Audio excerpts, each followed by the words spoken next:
So for today's drawing, I'm going to use some blue tape to mark off a frame or a border just to help me figure out the composition. I recommend doing that versus just starting in the middle and making your way out towards the edge of the page. Always pay attention to your composition. You can use the positive and negative space to line everything up. I think this is 6 inches wide and about a little bit less than 6¼ inch tall. But it's pretty close to just being a square. So anything close to that should be fine.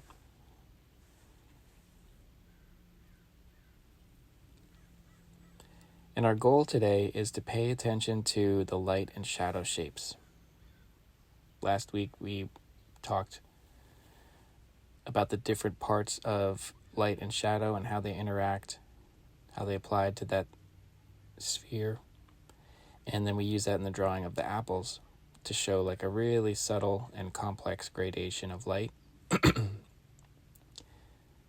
Today I want to simplify all of that into just a 2-value statement. And just seeing all of the shadows as distinct shapes and making a map out of your shadow shapes and looking at it in that simplified way to help you navigate your drawing and understand what the light's doing. With that simple map of our light and shadow shapes with just the 2 values, it's going to make it easier later to build that complexity layer by layer. So here I'm just using straight line construction.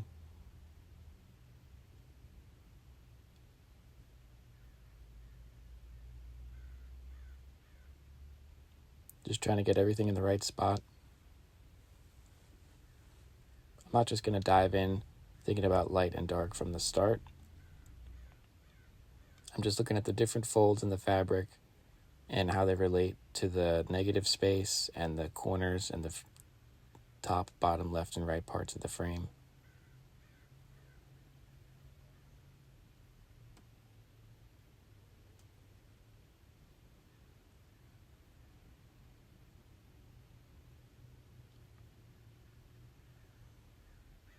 Similar to last week, we're going to try and get as far as we can with describing the form without using lines.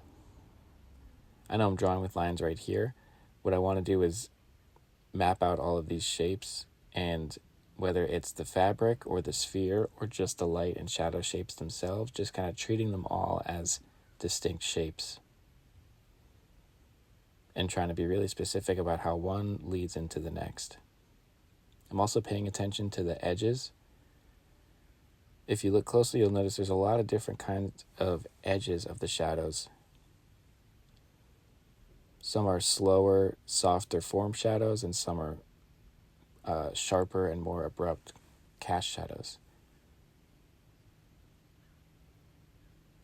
So we can determine the edge just by looking at the photo, but more importantly, we can figure out what the edge is doing based on where the light source is. So if we look at the direction of all the shadows, we can tell that the light's coming from the top right corner.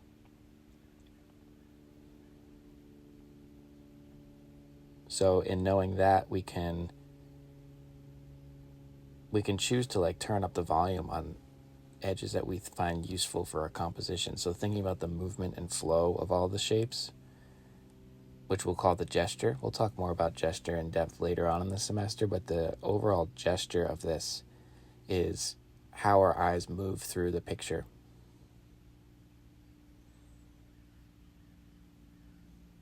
It can be confusing to talk about movement with a still picture like this because the reference photo isn't moving and our drawing isn't moving. The thing that moves here is the path of our eye through it. So we can manipulate that movement by finessing our edges in a really specific way. So again, that all comes from paying attention to the light source and knowing which edges you can really push the contrast on.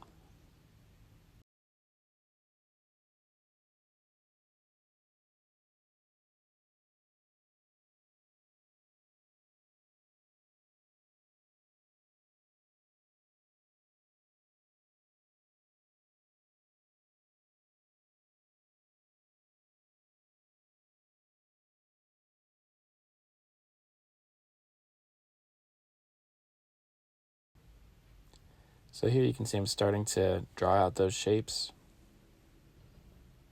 And I'm using light and soft lines.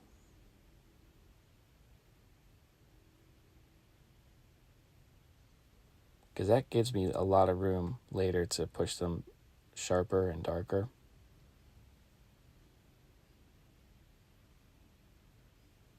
Really push yourself to draw as light and as soft as you can. You want it to be dark enough that you can see it.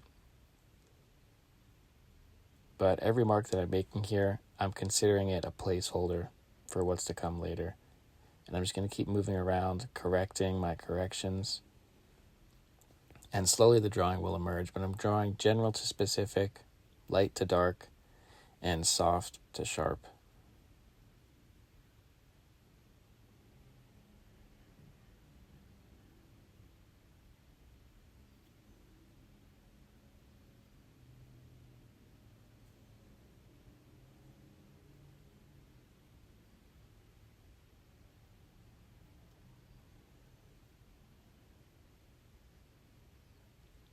And this video is sped up a little bit.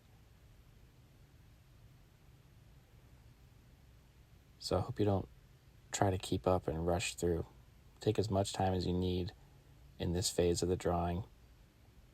Just putting everything in the right spot.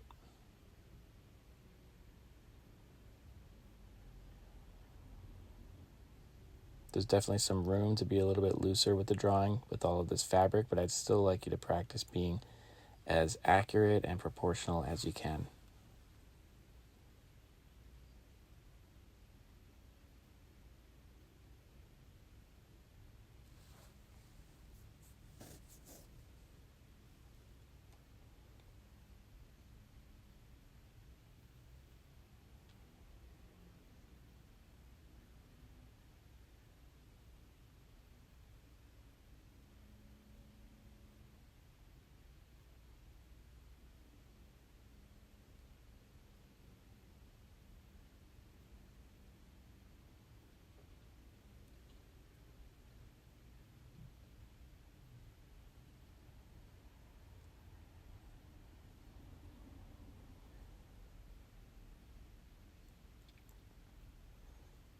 In the way all these folds relate to each other, all these light and shadow shapes within the folds, I definitely get a sense of movement and a sense of fast and slow, simple versus complex. I know those are more abstract concepts, but see if you can play into that a little bit.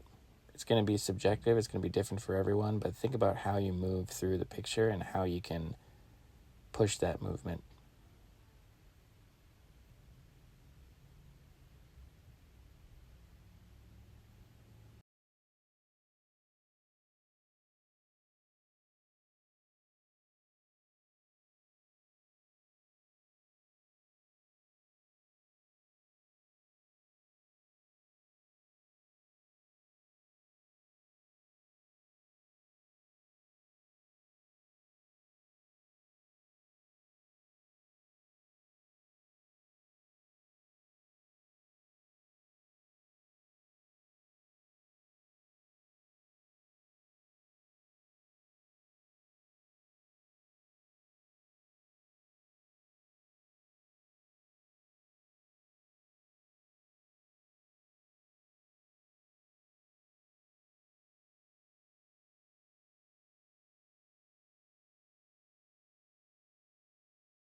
And then what I'm going to do is I'm going to try and fill in the shadow shapes with a consistent, even light mid-tone.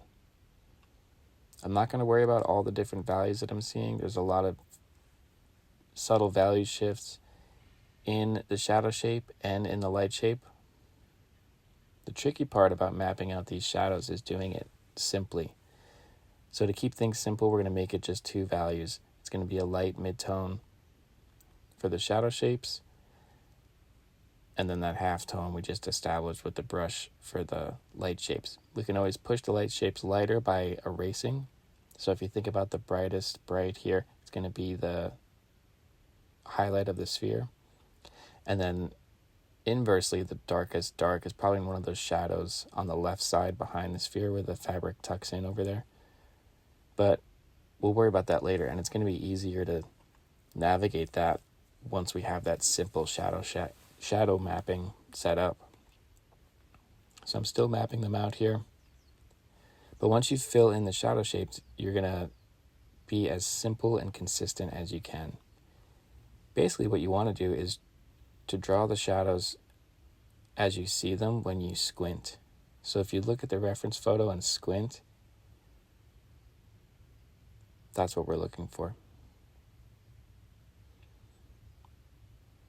I definitely recommend downloading the reference image from Canvas so you can blow it up larger, maybe even print it out, because it's going to be pretty small here on this video.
I accidentally just smeared some water on my drawing from the brush. There must have been water on the countertop.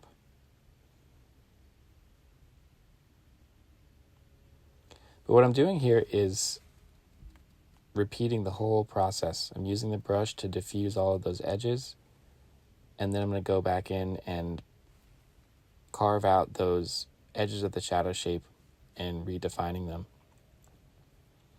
We go in with the eraser and carve out the light shapes. Then we go back in with the pencil, carve out the shadow shapes.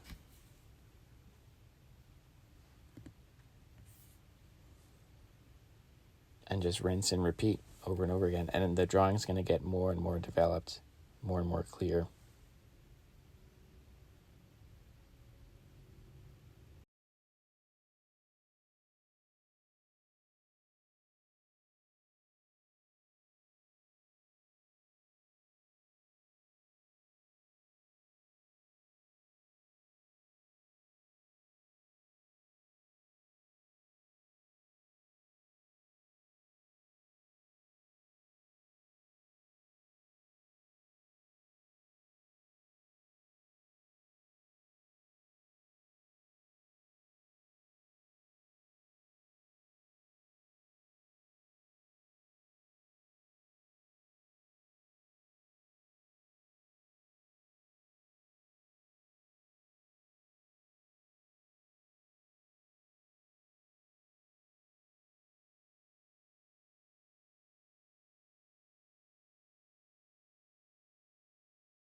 Once you feel like you've got a good map of the shadows and a nice simple two-value statement, you can always use the brush again to go back and unify those, soften all of the edges. Remember, it's easier to make a softer edge sharper than to make a sharp edge softer. So if we keep using the brush to diffuse all of those edges, that's going to help unify the drawing, and it's going to help us pick and choose our edges more thoughtfully rather than just copying everything that we see. It'll be more intuitive to pick out which edges to draw more attention to.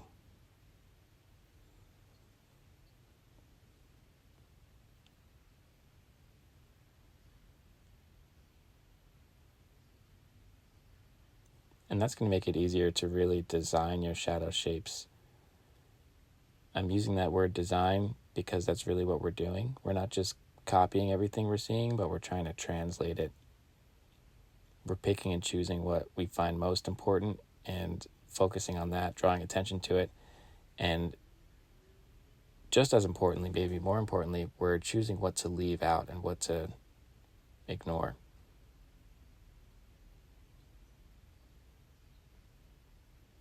Which is an important part of drawing. If that's confusing, just focus on mapping out the shadow shapes as clearly and simply as you can.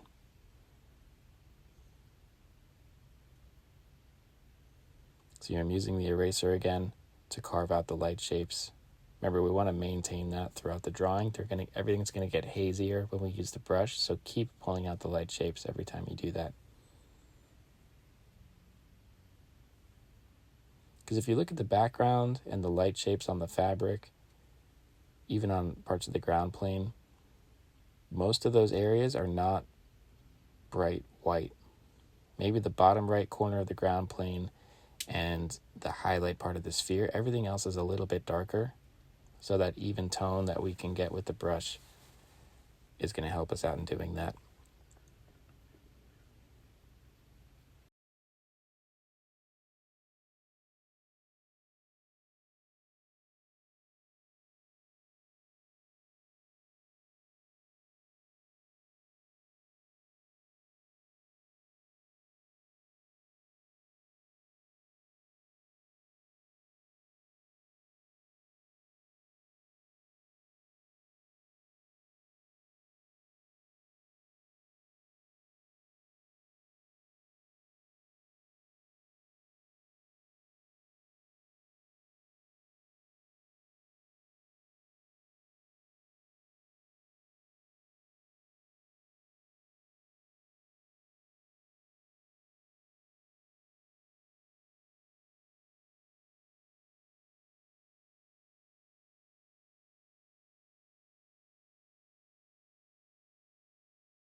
This is where paying attention to the edges is really important. You can see in that top cast shadow, that sharper edge towards the top of the fabric shape. I went a little bit darker with my line. That's because that cast shadow, there's a lot of contrast. It's close to the light source. I think it's a big part of the composition. So pushing that line a little bit darker is going to call attention to it.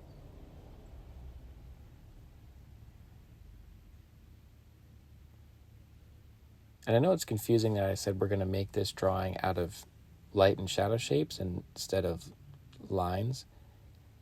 And then here I am drawing lines all over everything. What I'm trying to do is push that edge of the core shadow.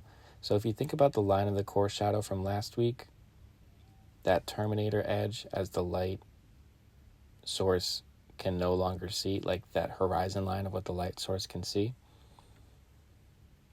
It's the dividing line between light shape and shadow shape.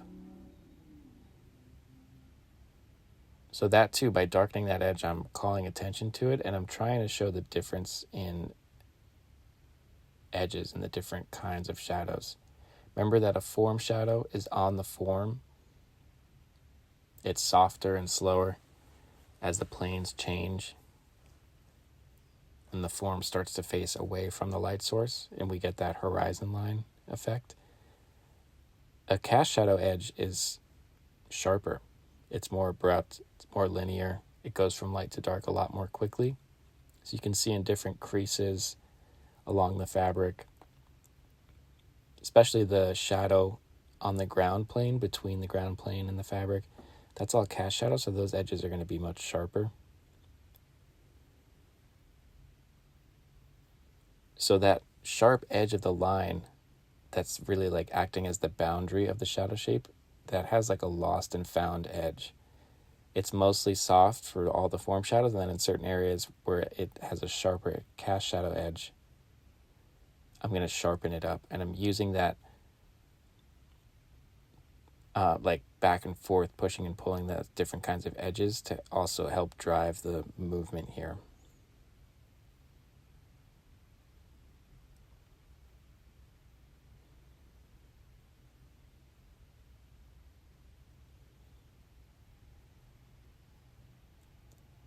So as linear as the shadow shapes look, none of them are really existing as just lines in their own right.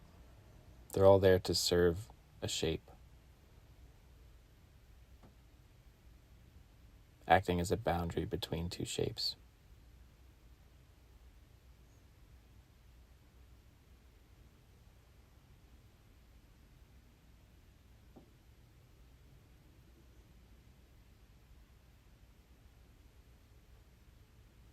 When we first talked about contour lines, I mentioned a few times that every time you draw a line, you're creating a shape on either side. So today we're creating shapes. We're kind of making some lines by putting two shapes together.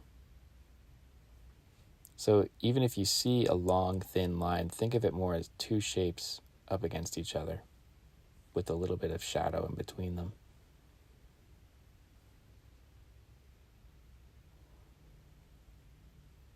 So I'm using the eraser again, pulling out some of those lights. Again, even though the yellow fabric looks pretty bright in the light shapes, compared to the sphere itself, it's much darker. So keep squinting, keep trying to draw what you see when you squint. When we squint, it just simplifies everything, and simplifying is the hardest part of all of this. So squinting is really going to help. When I'm making a drawing like this, I'll feel like I'm squinting more than I'm not.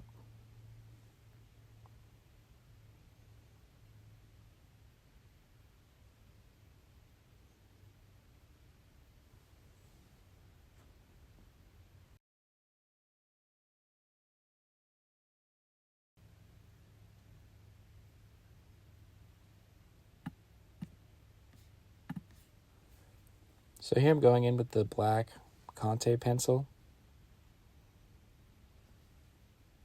And now I'm really pushing, I'm really exaggerating the edges of these shadow shapes, especially under the sphere in the foreground. Like I mentioned before, they're like a big part of the movement here. They're a big part of the composition. So I'm calling them out with a little bit more contrast than some of the other shapes. And that's a choice. That's a design choice.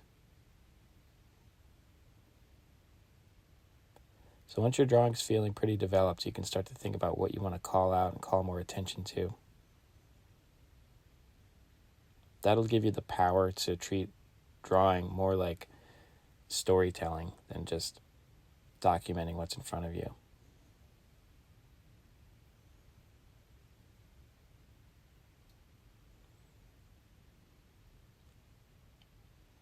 If you want to be a photorealist, you're free to do so and copy everything with the same amount of importance and just try and get as close to the photo as possible. But like I said, I try and take an approach that feels more like storytelling, which basically means that some things are more important than others.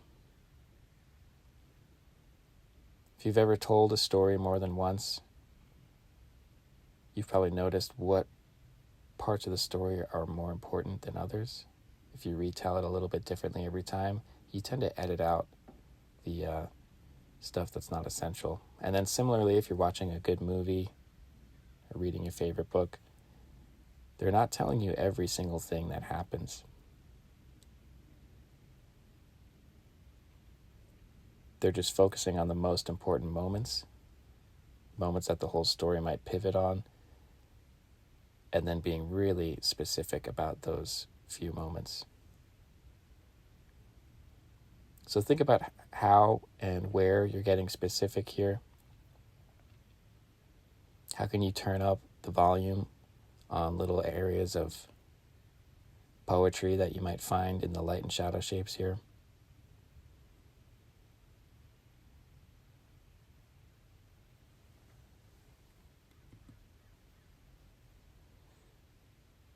Think about what's driving the composition.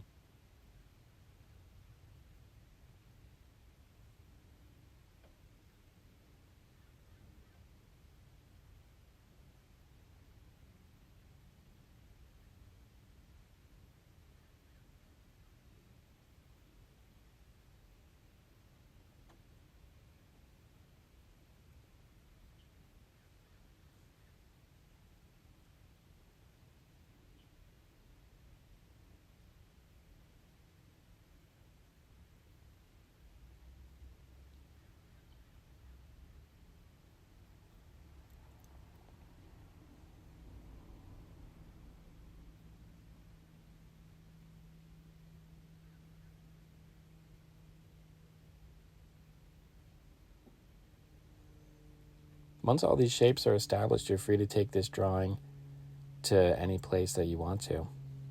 I'm back with the charcoal pencil here.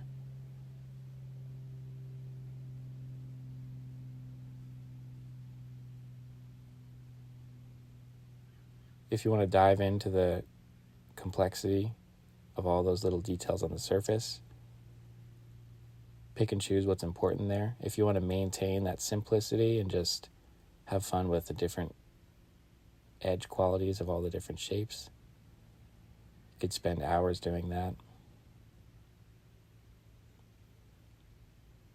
But push yourself to see how graphic you can be with these shadow shapes. By graphic, I mean flat, two-dimensional.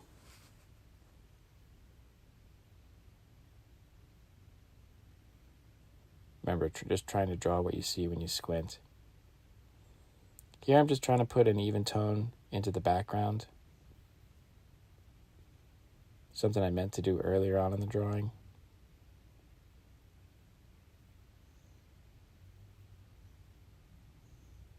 It's a little bit scratchy, but I think it's important to push that background further back a little bit. Adding in that little horizon line gives this some more context and a sense of space. Probably would have helped to do that earlier on in the drawing.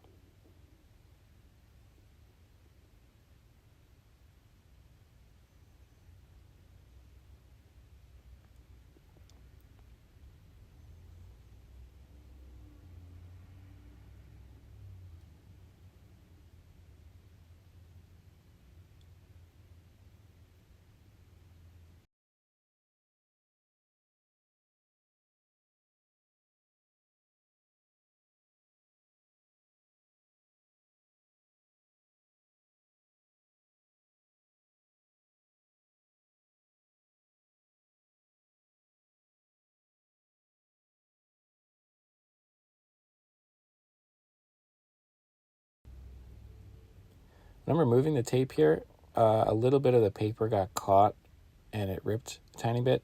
A good way to avoid that is when you're putting the tape on, you can press it into your shirt or your pants a little bit and rip it off a few times just to get some of that adhesive glue a little bit less sticky. Takes the edge off a little bit, and then when you peel it off your paper like this, you don't take too much of the paper with you.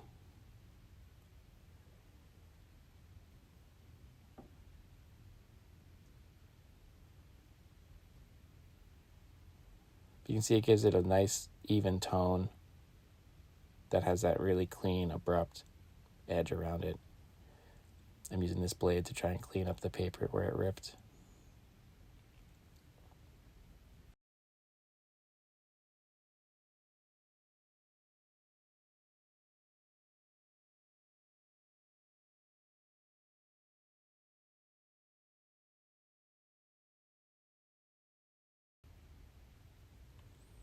But enjoy it, have fun, explore some shadow shapes. I'm excited to see your work. Keep me posted, and I'll talk to you all next week.